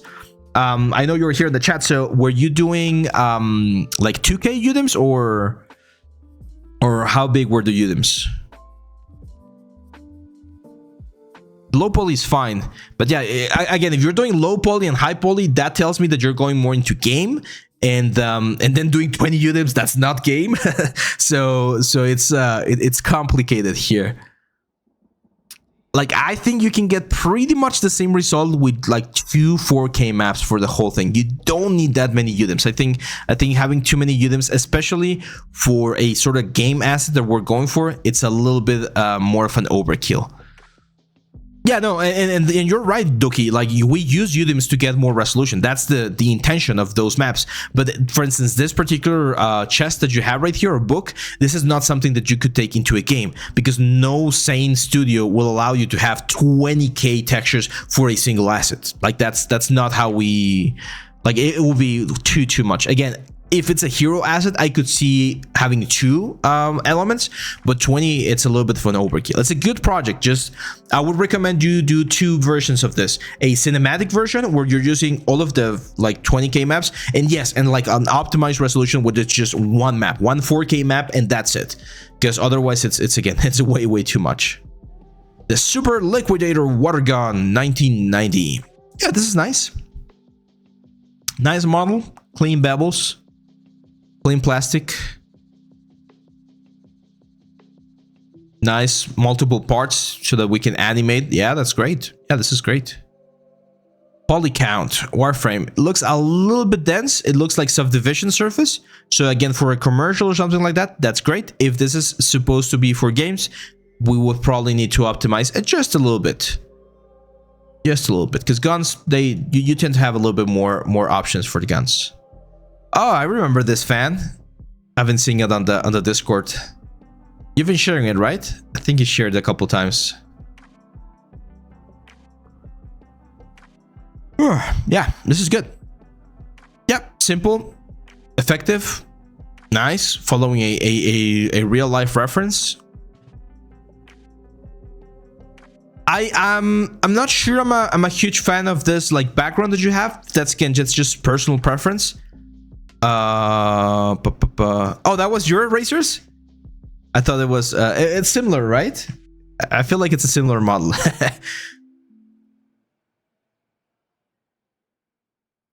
Yeah, this is good. Again, it seems like it's soft diff instead of game engine or game ready. Yeah, this is good. So my advice for you, just keep going, man. You got some good stuff. It seems like you understand the pipeline, which is always important. So just challenge yourself with something that's a little bit more interesting. You know, more complex, because all of these 3 assets right now, I wouldn't say they're like super basic, but they're on the sort of like intermediate level. So if you try to challenge yourself with like a really complex model, that's going to elevate your portfolio as well. So yeah, probably just take the background out on this one, because it's very repetitive. Cool. Now let's go with Tanawat Ausapimas. Cool. Very complex names you guys have. Hello, this is my portfolio. I was a 3D modeler from Thailand. I have 1 year of experience in 3D modeler. Yeah, you're welcome, Doki. No problem. 3D Oki. Current, I found a job in 3D position for game or animation. I would like to hear your feedback to improve my portfolio. Okay, cool. First impression that I get, similar to what I've been saying before for a couple of the other portfolios, there's a couple of elements right here that are very simple and that usually doesn't help you, like this one right here. And this is, again, it's my personal like opinion about portfolios. Portfolios is like your cover letter. Imagine if in your cover letter you include like every single job that you've ever done, like, oh, I once helped my uncle to paint his house, so I'm gonna add painter because, or wall painter because I did that one time. Like, no, you did it, and I mean it might have like gone okay, but that doesn't mean that you're a professional painter, right? So doing this, like adding practice models to your portfolio, it's not really helping. Anyone can do this little truck in like 5 minutes, so there's no need to add this into a portfolio unless it's really impressive. So probably like this one right here, this one's not bad. I think this one's a little bit more complex. Again, it's not something that's like blowing anyone's mind or anything, but if you add a table, a wall, some pictures, pencils, like if you create a whole scene around this asset right here, that can become a portfolio piece. As they are right now, all of this like easy pieces, or not easy, but all of this like simple pieces that you have right here might not be worthy of a portfolio. This one I've seen before. I think there's a tutorial out there, or at least I've seen the concept a bunch of times. It's not executed to the best of or to the market's ability or to the market's expectations. So I will probably redo it. Oh, give me 1 second. Now I can see you're changing or you're moving away from props into character art because we see a little bit of character over here. This one's fine. Harvest Moon, again, fan art. Topology is fine. This sort of like stylized work. There's a lot of work out there nowadays about stylized effects. So this could definitely work, and you show a good usage of the pipeline. So even though it's minimalistic and simplistic, I would probably keep it just to show that you have that range of going stylized. But then if we go to this more realistic effect, the clothing looks very lumpy. The face anatomy is needs a little bit of work. The texturing also needs a little bit of work. I recently did a texturing one on the right, senpai. It becomes a little bit easy to know which one I'm gonna pick. So yeah, it's a good project, but you need a little bit. And interesting. I was gonna say I'm doing a marble designer. You want to check that out, but I feel like you lost a little bit of the complexity of your clothing here from marbles once you like converted it into a character right here. So anatomy is probably my biggest feedback for you, especially for the face anatomy. The face looks very, very weird, and a little bit of shader. I was saying that on YouTube I did a series recently about the face, and we did the hair, we did the skin, and we did the eyes. Hair doesn't look that bad actually. I'm not sure if it's hair cards or action, but it doesn't look that bad. Eyes look okay as well, but again, face anatomy, it has something, and the skin, it looks very glossy. Everything looks very glossy. See how there's not a lot of silhouette? Everything looks very squarish. There's not like precise changes on the form. Okay, that looks like action. Is it action or is it fiber mesh? So if you want to do characters, you need to practice more characters. One of the advice I give my students is, especially when learning about characters, try to do characters with without a lot of props, so that you can practice more on the anatomy side of things, and then you jump onto adding all of the props, the armor, and all of these things to make sure you get them. I find it funny that Aki is like, oh yeah, this is the one that he's gonna pick, and that's interesting, Aki, because as you can probably know this by now after watching so many portfolio reviews, there are pieces that are cool and there are pieces that are not cool, and usually you're not gonna pick the pieces that are not cool. So if you see a portfolio and you don't pick a piece, then that immediately tells you that might not be a piece for your portfolio. Like this guy right here. Like, I'm not even gonna bother on giving feedback on this guy because it's just whatever. It's not impressive, right? And if you show your portfolio to multiple people and they never pick a specific piece, then that should be another like very easy way to tell that might not be a piece that's worth having on your portfolio. So yeah, that was Tanawat. And last but not least, we get to Tyler Larenbeek. He says, hey Abe, got most of my portfolio reviewed by you last month, but finally got permission to show off my work that was under NDA. Nice. Figured I could have you take a look at it. Cool. Yeah, so we already saw most of the pieces here from Tyler last time. I'm just gonna focus on the new one. Alpha, what's up, man? There's no possibility. Yeah, if you submit right now, I'll take a look at it because we still have 15 minutes. So I think we should be good.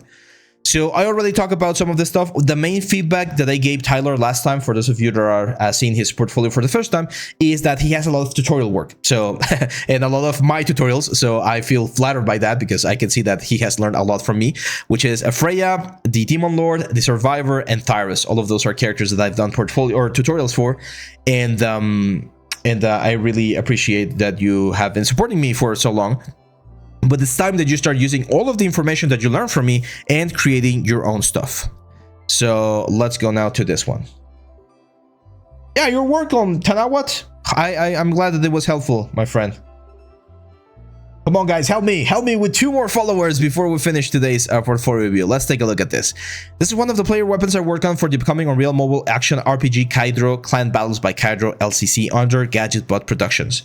There you go, her. Thank you, my friend, for the follow. I was responsible for creating the final game model, taking care of high poly modeling, low poly retopology, and LOD creation. You'll be mapping, baking, and texturing. Final tree count 10,622. Yeah, that's great. Okay. Nice.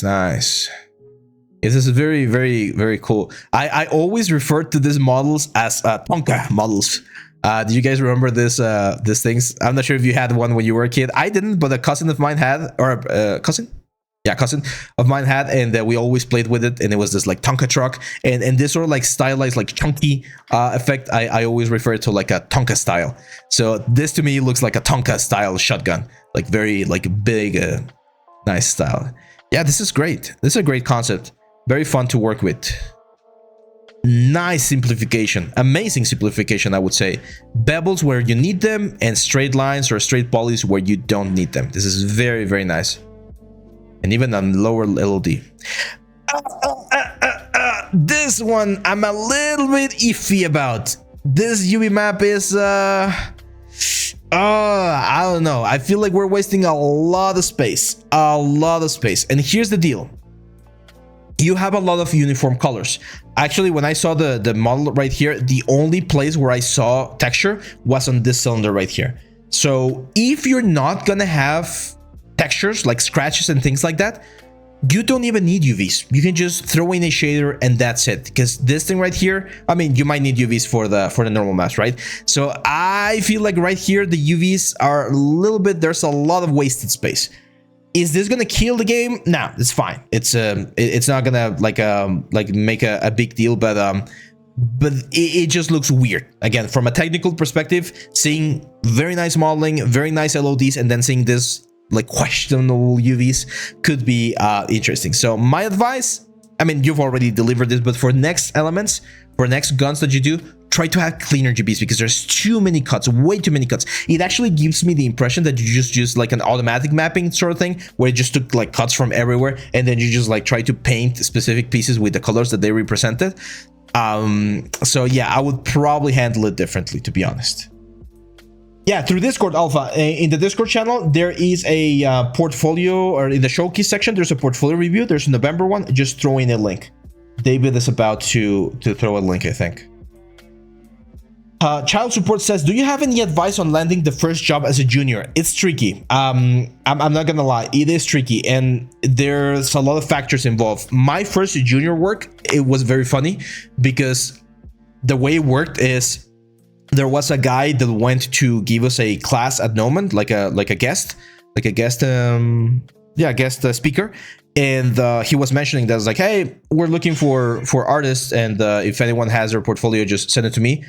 And then, like, literally, like the next day or the next 2 or after 2 days, a friend of mine who was working with them at the time, she was like, hey, I'm working with these guys. I think you could be a fit because they were doing fantasy stuff, and just send them or give them a call. I called them, sent my portfolio, did a test, and I got my job. I got my first junior job that way. But it was not because I was out there sending my portfolio. Like, literally, this guy came into the school and he was like, hey, we're looking for people, just show us your stuff. And that's how it goes. Now, it says a lot about networking, and that's like my weakest link. Yeah, I'm gonna give you an advice, and this is an advice that I've learned recently. Go to Instagram and follow artists that you like, and just comment on their stuff. It's like, oh, I really like this, and ask a question. Not a question that where you're like, or where it feels like you're asking for something. Let's do it. I'll show it like live. I'll show you the example live. So here's my Instagram, like the 3D Instagram, and if I see a piece of or something that I like this one right here, it's like, hey, this looks really cool. What software are you using? Just a simple, honest question, right? Good. There we go. And we like. So now that person is going to get a message, and he might not be the head of a studio, right? But he now will remember my name. It's like, oh, this guy, maybe he saw my profile. He's a 3D artist. He asked a question. He was nice. And maybe, who knows? Eventually he'll need a 3D artist and he might contact me. So if you don't like get yourself known on the online world, it's very difficult for people to be able to do. What was the test? They asked me to do a portrait of a giant. At that time, Game of Thrones was very famous, so I did a very like traditional Game of Thrones giant, and they wanted me to do the sculpt in ZBrush and then an optimized version of the giant, and they liked it, and we kept working from there.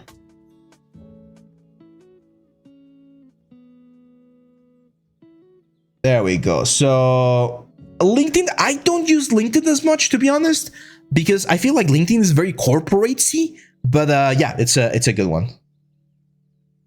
Oh, Tyler, you gotta know about the UVs? Yeah, what's up, man? Let me know. Like if they ask you to do it specifically this way, then just let me know here in the chat, and that's fine. I'm just saying that it looks a little bit weird to what I'm used to seeing in UVs.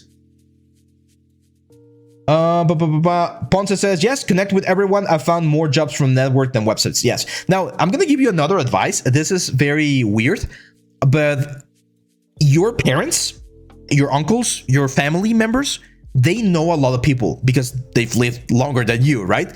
So whenever you have a chance, show your family what you're doing, because they might get an idea and be like, hey, my friend in whatever industry, they want to do a rebranding and they are trying to do like a little character animation. Can you do it? And boom, now you got a freelance job to do a character animation for, I don't know, a chemical treatment plant that the friend of someone is trying to do. So that's the kind of stuff that you can like find interesting connections. Okay, so yeah. Tyler says they also had normals not shown in portfolio, also had to use specific textile density. Okay, yeah, that makes more sense. No, but that's the thing, child support. The 3D industry, it's not only games and films. I know that that's like the cool part of the 3D industry, but there's a lot of work available out there for 3D art.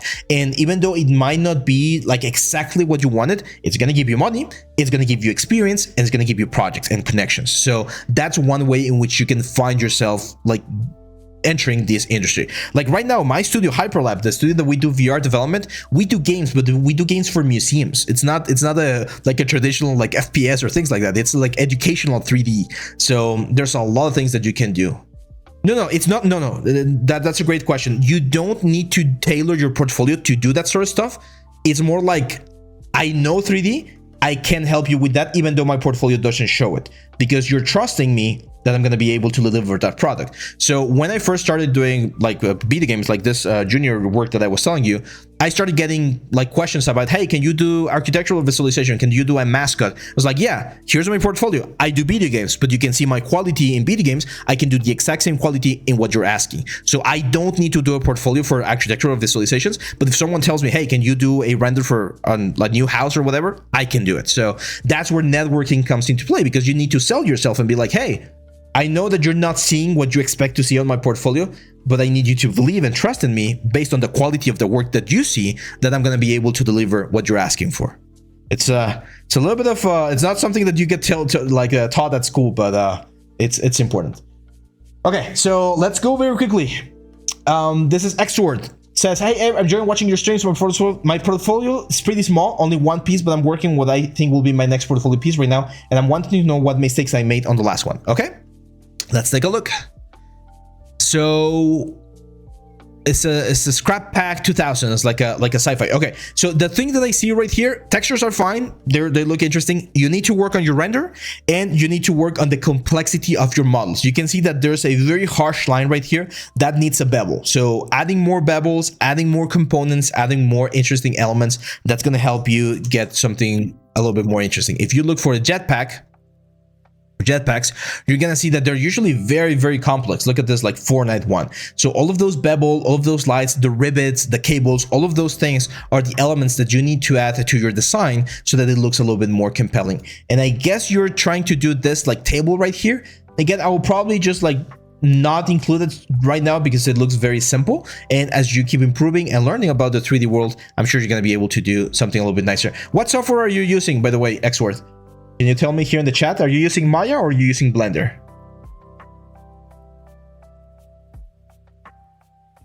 Maya or Blender? Let me know. And finally, last but not least, David. Thank you, Abe. I'm focusing on characters mostly and trying to land a job right now. I also would love to have more reviews on my art station. Working on it at this time. Xord is using both? Okay, let's take a look. Oh, Kafta from The Name of the Wind. I wish this guy could finally finish the freaking last book, but hey, what can we do? So it looks good. I like the fact that you finished the character. It's not easy to finish a full character. I definitely feel like there's some anatomy things that we can improve. The face looks a little bit on the uncanny valley side of things. The hair looks very nice. I'm guessing you use XGen or something. I would just maybe vary the length a little bit because it looks a little bit uniform in certain elements. The pose is fine. The loot is fine as well. And the render, again, the render is very important. It looks very flat. If we're having a sort of like a moonlight lit effect, we'll have a lot of rim light. And right now it looks like a very soft spotlight coming from the front. So it's the render where we need to improve. I do have a video on YouTube about rendering a portrait. So you might want to check it out because I do think this is a model that you can keep on your portfolio. Just improve the render and you're going to have a better piece. This one's from Flip Normals, of course. This is a tutorial that they have. Really nice result. Really cool. My advice with tutorials, as I always say, you know how to do this already. Do your own version of this character. Do your own Borg. Is he younger? Is he older? Is he fatter? Is he thinner? Is he sick? Is he like damaged? Like do or use all of the tools that you've learned for this character and do one new version. Oh, this one looks very good. Moon Godlike. Personal project. Nice. Yeah, I like this one. So here's the thing. You have a really good character right here. Now we need to use all of the things that you learned from Borg to add all of these details, like all of the wrinkles and things, to make sure that it looks a lot nicer, a lot more interesting. Oh, no, don't worry, man. Xord, if you lost your... you can say it. I'm going to say it. Sorry if I'm sharing this, but it says he lost his Twitch account. He uses Blender and Substance Painter. Okay, here's what I'm going to do, because I'm feeling nice today. If someone helps me get to 500 followers, which we're just one follower away, I'm gonna gift Xord the axe course if he doesn't have it, so that he can improve on his stuff. So yeah, that's pretty much it. Do we have any more portfolios? We're about to finish. There you go. We got to the follower 10 thanks to Cervix Katin.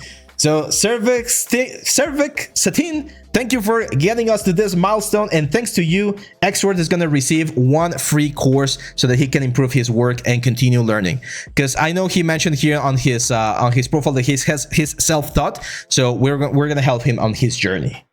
So yeah, that's it, my friends. One more portfolio review done. November is now finished, and we're gonna be doing more of this every single month. So on December, we're gonna have the last portfolio review of the year. We got more stuff coming. We're planning a new contest. We're planning a new course, of course, that I'm working on right now. So thank you all again for your support. Thank you very much for being part of this community and for being part of this project. It's thanks to you that we can continue to do this, and it's thanks to you that we've been growing so much. So yeah, that's it, my friends. Thank you very much. I will see you back on the next one. Bye bye.